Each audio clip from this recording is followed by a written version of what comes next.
Яна сидела молча и не шевелясь, будто ушат холодной воды на нее вылили. А это не ушат. Это, громко хлопнув дверью, ушел на улицу любимый сыночек Мишенька, 14,5 лет. Причина? Мать не может купить доску для скейта, какую-то навороченную, стоимостью в половину зарплаты. Да бог с ней со стоимостью. Яна бы, может, пооткладывала, да купила бы. Но таким образом куплены коньки простые, в смысле фигурные, коньки роликовые, боксерские перчатки, лыжи, гитара и многое другое.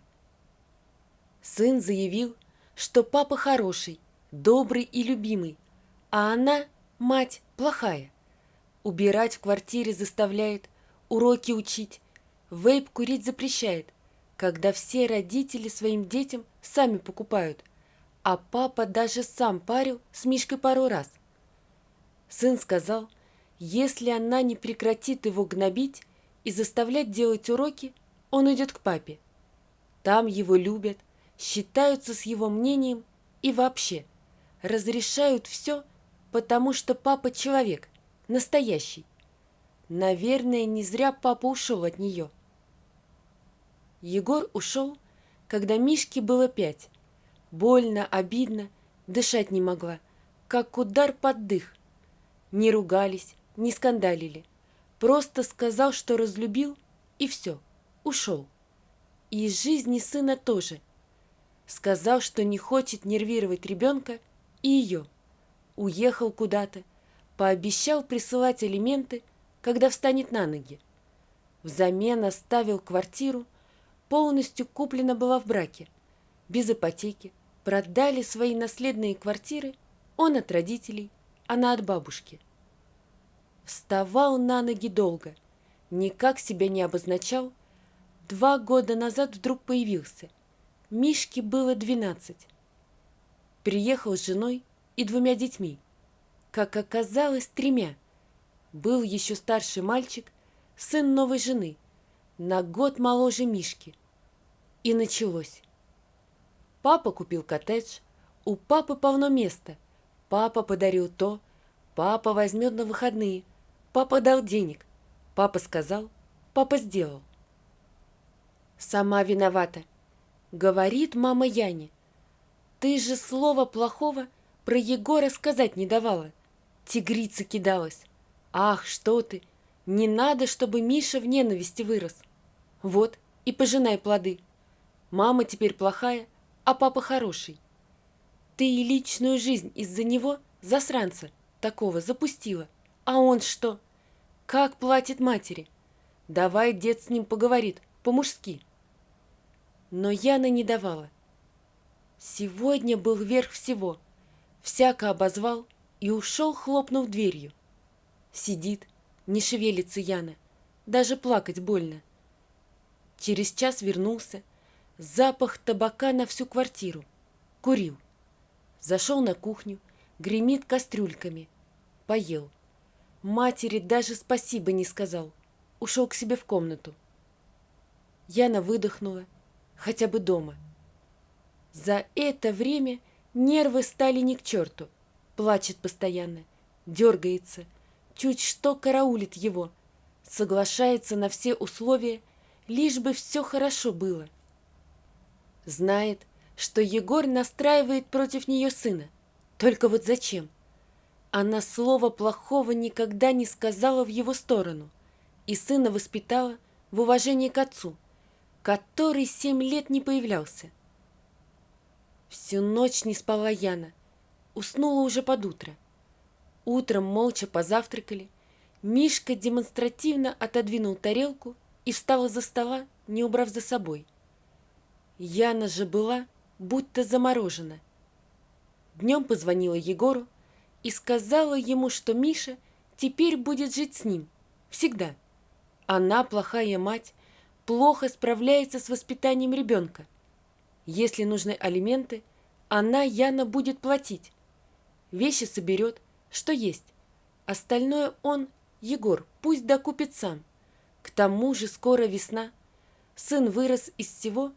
И да, Ему нужна какая-то навороченная доска для скейта. Сказала все это сухим, официальным голосом и положила трубку. Убирать со стола за сыном не стала. Прошла в его комнату, собрала вещи. Мишка пришел из школы веселый, полный новых планов. «Ма, привет!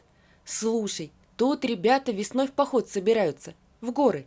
Меня с собой зовут. Надо потренироваться. Можешь купить мне абонемент в...» Мишка замолчал, увидев свой чемодан и неприбранную посуду на столе. «Мам, а это что, мы куда-то едем?» «Ты!» «Что я?»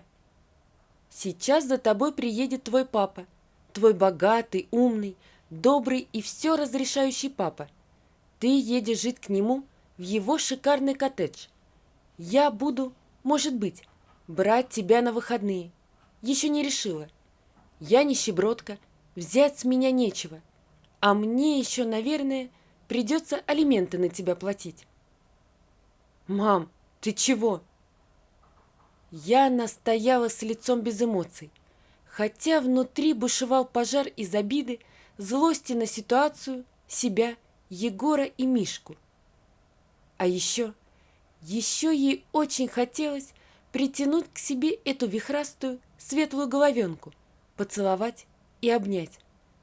Но обида на самого родного человека в мире душила так, что она готова была зарыдать от бессилия. Но Яна сдержалась. Мишка нахмурился, тут же принял независимый вид. «Хорошо, я рад, что все так обернулось. Сам хотел тебе предложить, чтобы я у папы жил». «Я рада, что ты рад». Неделю Яна выла, и еще одну. А потом подруга позвала ее в кино, и они пошли вдвоем. Поужинали в кафе. Потом на выставку ходила, записалась в зал. Дома можно и не готовить. Нет все подряд трескающего организма. Сын счастлив, пишет восторженные СМС. Из школы не звонят. А жизнь-то оказывается прекрасна, когда не надо подстраиваться ни под кого. С сыном встретились, вроде похудел. Погуляли, прекрасно провели вечер. Отвезла его к отцу. Какая красота! Так прошел февраль, март, апрель. Скоро лето, мечтает Яна. С Мишкой поедем. Стоп, а почему опять она с Мишкой едет на море? Ну уж нет, пусть с папашей, она одна. Мама сначала укоряла Яну, говорила, что она погорячилась, но с кем не бывает. Сын же кровинка, вот этими руками вытасканный. Вытасканный, соглашается Яна, вот этими самыми руками. А знаешь, как он полоснул по сердцу? Ну, дитё же, Яна. Дитё, соглашается Яна. Только мама дитё курить и браниться не будет. А если так, то пусть живет там, где это все можно. Я не позволю с собой такого обращения. Все, хватит. Однажды Яна приболела, да так сильно, подцепила простуду. Написала Мишке, извинилась, что не сможет его забрать сегодня и погулять с ним. Заболела. Тут же позвонил Егор и отчитал ее, что парень ждет встречи с матерью, а она сливается. И вообще, пора бы вспомнить, что она, Яна, мать, и уделять сыну побольше внимания. Это женское дело – воспитывать детей. Яна отключилась. Ей правда было плохо. Она задремала, проснулась от того, что в квартире кто-то есть и пахнет едой. Вот мама, ну просила же не приезжать. Еще не хватало, чтобы заболела. «Мам! Мама!» – позвала Яна. В комнату заглянул сын. «Мишка? А у меня и поесть нечего. Там бабуля что-то варит». «Какая бабуля? Привет, мам. Это я тебе бульончик варю». «Что ты делаешь? Ты? Бульончик?» «Ага. Когда болеют, Надо бульон варить и больного поить, бабушка сказала. Ты, Мишка. Весь день около матери провел. Она уже и забыла, что сын был когда-то такой, ласковый. Ее Мишка будто вернулся. Все, спи, мамуль. Ладно, мне ехать надо, а то автобусы не будут ходить, а мне еще добираться. Постой, разве отец тебя не заберет? Мишка замялся. Миша? Ну, они семьей захотели отдохнуть. Своей. Не поняла. А ты что, не семья? Ну, тетя Кать сказала, что они своей семьей, без меня. А отец знает? Мишка пожал плечами. Так, и часто они так отдыхают, своей семьей, без тебя. Ну, мы с папой иногда выбираемся в кафе, но он обычно занят. С мелкими уроки надо делать, Димку тетя Катиного на тренировку вести. А ты? Я сам добираюсь. Миша, тебе нравится такое отношение? Мальчик опустил голову, слезы закапали на руки. Ты же говорил, что у тебя все отлично, Миш. Но мне некуда деваться было. Ты меня выставила. Заплакал Мишка. Выставила? А разве не ты хотел жить у папы? Ты же сам об этом говорил не один раз. Мам, прости, а? Я сильно тебя обидел. Прости, мамочка. Я уйду сейчас. Прости. Мишка заплакал. Да ты весь горишь. Господи, ты что, с температурой весь день? Мишка ревел, как в детстве. Как же ему хотелось рассказать маме, что тетя Катя просто возненавидела его, а папа не очень-то и перечил ей. Жить ему пришлось в какой-то каморке. Ха-ха-ха, смеялись брат и сестра. Там у мамы гардеробная должна была быть. Ты гардеробщик, мы тебя приютили из жалости. Я ваш брат, возмущался Мишка. Да какой ты нам брат? Димка брат, а ты так. Папа тебя даже не любит. Просто так, потому что мамка твоя от тебя избавилась. Ей гулять по мужикам надо. Мишка пошел к отцу разбираться, что за... Ну они же маленькие, Миш. Ты что, ябедничаешь? Ё-моё, ну и сынка мне Яна вырастила.